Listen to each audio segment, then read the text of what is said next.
गांव की जिठानी। शांति अपने दो बेटों अर्नव और आरुष के साथ शांति से जीवन बिता रही थी, लेकिन शांति के पति सोहन से उसकी कभी कभार थोड़ी अनबन हो जाती थी।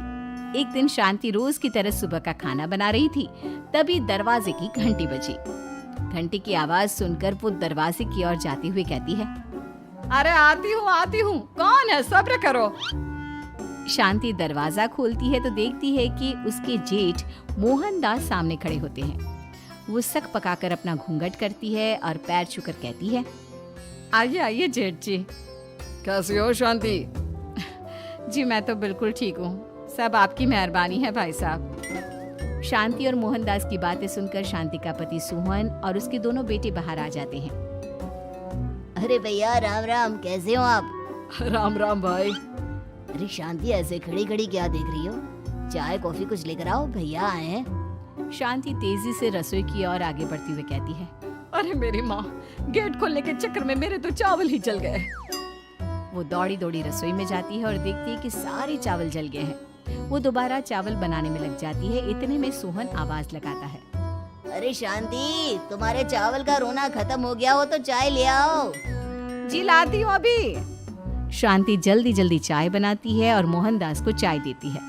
सब एक दूसरे की खैर खबर पूछते हुए चाय पीते हैं। चाय खत्म होती ही मोहनदास शांति की ओर देखते हुए मजाक में कहते हैं, शांति, अब तुम्हारी चाय में दम नहीं रहा, अब हमें चाय बनाने वाली बदलनी पड़ेगी।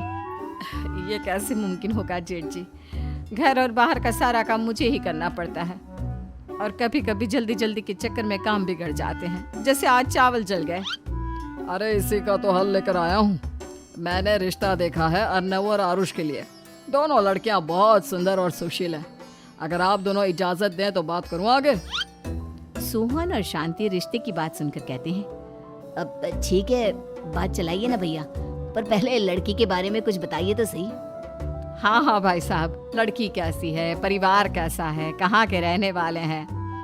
देखो, परिवार तो बहुत अच्छा है, पर वे दोनों लोग बहुत गरीब हैं। दहेज में कुछ मिलेगा नहीं।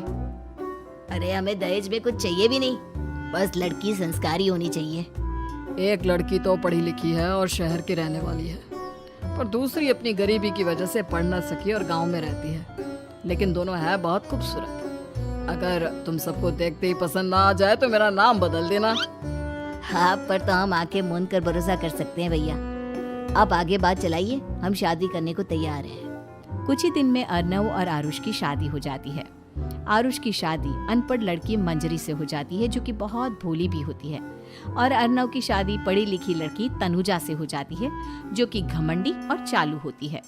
एक दिन मंजरी घर के काम कर रही थी कि अचानक शांति उसे आवाज लगाती है, बड़ी बहू, ओ बड़ी बहू, मंजरी जल्दी यहाँ आओ। मंजरी जल्दी जल्दी शांति के पास जाती है। बेटा मेरे पैर दबा दे, बहुत दर्द हो रहा है। जी माँ जी, बस बर्तन धोकर आती हूँ। अरे बैठ यहाँ, मेरे पैर में बहुत तेज दर्द हो रहा है, बर्तन छोटी बहू धो लेगी। मंजरी शांति के पैर दबाने लगती है तो शांति तनुजा को आवाज लगाती है, छोटी बहू, ओ छोटी बहू। तनुजा थोड़ी देर से आराम से चलकर आती है। जी माँ जी, आपने बुलाया मुझे? आपको कोई काम था क्या? तू कुछ काम कर रही है या? शांति की बात काटते हुए तनुजा बोलती है, कुछ नहीं माँ, फोन पर अपने घर पर बात कर रही थी। अरे बाद में बात करियो अपने घर वालों से, पहले जाके बर्तन धो ले। तनुजा मुंह बनाते हुए अपनी जेठानी की ओर देखती है और मन ही मन कहती है, ये महारानी वहाँ बैठी है, ये नहीं कि बर्तन धो ले। मैंने इतनी पढ़ाई बर्तन धोने के लिए की थी क्या? तनुजा दांत पीसकर वहाँ से चली जाती है। अगले दिन सब दफ्तर चले जाते हैं, तभी डाकिया चिट्ठी लाता है। शांति चिट्ठी लेकर मंजरी से कहती है, बड़ी बहू, जरा छोटी बहू को बुलाना, एक चिट्ठी आई है। मेरी तो आंखें कमजोर है तो मुझसे पढ़ा नहीं जाएगा। मंजरी तनुजा के पास जाकर कहती है, तनुजा, तुम्हें माँ जी बुला रही हैं। मुझ पर हुक्म मत चलाओ, काम बताओ काम।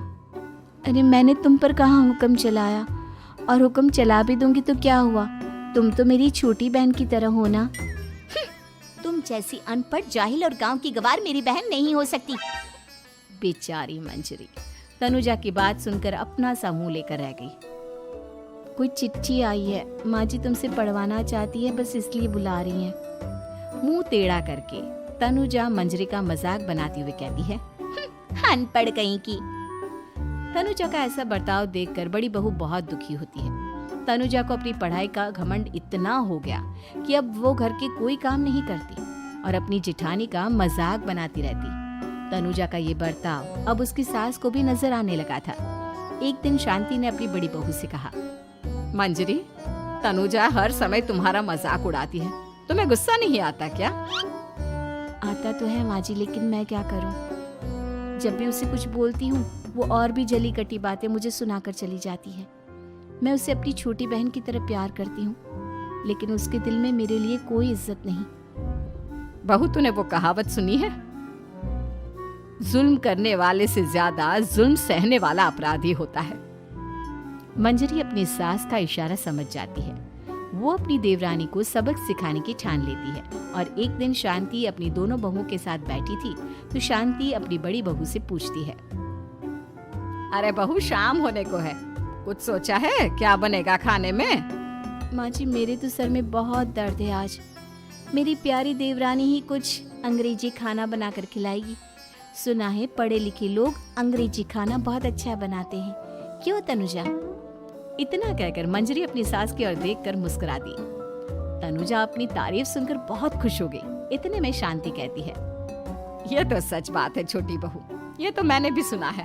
हम भी पक गए हैं बड़ी बहू के हाथ का खाना खा खा कर। तनुजा, तुम्हारी माँ भी तो तुम्हारे खाने की बहुत तारीफ करती है, आज हमें भी खिला दो कुछ अच्छा सा बनाकर। शांति की बात सुनकर छोटी बहू और आसमान पर चढ़ गई, पर उसे ये कहाँ पता था कि उसकी सास और जेठानी उसे सबक सिखाना चाहती है। तनुजा अपनी तारीफ सुनकर खुश तो बहुत होती है, पर सोचने लगती है, मुझे तो कैसा भी खाना बनाना नहीं आता, अब मैं क्या करूँगी? अगर मैंने इनको सच बता दिया तो मेरी सारी इज्जत मिट्टी में मिल जाएगी। अरे छोटी बहू, क्या सोच रही हो?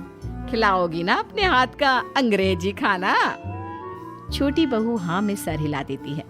अचानक से उसके दिमाग में एक आइडिया आता है, मैं इंटरनेट से देखकर कुछ बना लेती हूँ, मेरी वाहवाही पूरे घर में हो जाएगी। मुझे कौन सा रोज रोज बनाना है। माँ जी, आज आप सबको ऐसा खाना खिलाऊंगी, ऐसा खाना खिलाऊंगी कि। इतने में शांति छोटी बहू की टांग खींचते हुए कहती है कि पता नहीं कैसा खाना खिलाओगी, ए ऊपर वाले हमारी रक्षा करना। इतना बोलकर शांति और मंजरी दोनों जोर जोर से हंसने लगते हैं। अब तनुजा रसोई घर में चली जाती है और खाने की तैयारी करने लगती है, पर उसे रसोई घर की चीजों के बारे में तो कुछ नहीं पता। जैसे तैसे सारी चीजें निकालती है और इंटरनेट पर देखकर खाना बनाती है। कुछ ही देर में सब लोग घर आ जाते हैं। अरे सुनते हो, आज का खाना हमारी छोटी बहू बना रही है। अरे वाह, आज तो फिर कुछ अंग्रेजी खाना खाने को मिलेगा। कुछ ही देर में खाना बन जाता है तो छोटी बहू सबका खाना लगा देती है। इतने में बड़ी बहू कहती है, क्या बात है देवरानी जी, आज तो बहुत अच्छी खुशबू आ रही है। ये बात तो सही कही बड़ी बहू तूने, खुशबू तो अच्छी है, ऐसी खुशबू तो मेरे खाने में भी नहीं आती।